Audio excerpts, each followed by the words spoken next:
Whistleblower tells Congress that Facebook products harm kids, and Democracy former Facebook employee Frances Hodgen testified before a Senate subcommittee after leaking internal research showing the company knew about Instagram's negative impact on some teens. She says that Facebook consistently chooses profit over safety. Through Angerer/Getty Images, a former Facebook product manager told Congress on Tuesday that the company's products harm children and stoke division, while Facebook executives hide research about the social network's risks to keep its business humming. Frances Hodgen, speaking to the Senate Commerce Subcommittee on Consumer Protection, said Facebook needs to be subject to the same kind of government regulation that covers big tobacco, automobiles, and opioids as public safety concerns. I implore you to do the same here, Hodgen told senators. She said the company's leadership knows how to make Facebook and Instagram safer, but refuses to because they have put their astronomical profits before people. Congressional action is needed. They won't solve this crisis without your help, she said. She was met with bipartisan praise from senators who pledged to work together on privacy reforms. Democrats and Republicans also appeared united in considering that Facebook had acted without restraint for far too long.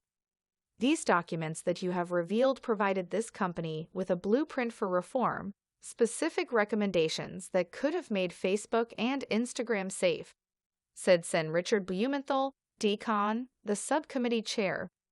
The internal research Hodgen shared with the press, members of Congress, and federal regulators has plunged Facebook into its biggest crisis in years.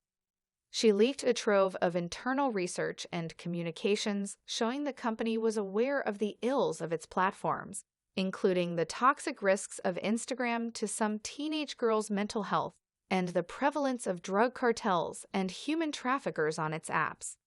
That information formed the basis of a blockbuster investigative series by the Wall Street Journal and have fueled anger and investigations in Washington. One Facebook study provided by Hodgen found that 13.5% of teen girls said Instagram worsens suicidal thoughts, and 17% of teen girls say the Instagram contributes to their eating disorders. Amid the controversy over Instagram's research, Facebook announced it is pausing the development of a version of Instagram for users 13 years old and younger. Hodgen pleads for government oversight and investigations of Facebook on Sunday. Hodgen gave a damning interview to CBS 60 Minutes, in which she accused Facebook of lying to the public and its own investors about the impacts of its platforms.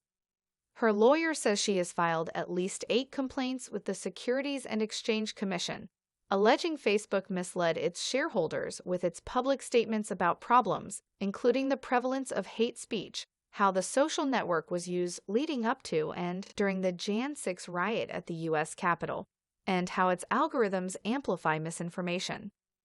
Hodgen spent 2 years at Facebook working on a team combating political misinformation. She said she grew disillusioned with the company's failing to make its platform safer if those changes risked its growth as long as Facebook is operating in the shadows. Hiding its research from public scrutiny, it is unaccountable.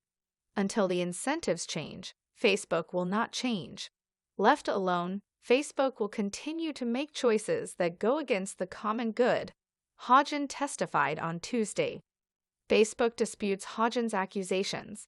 It says the reporting on its internal research has mischaracterized its work.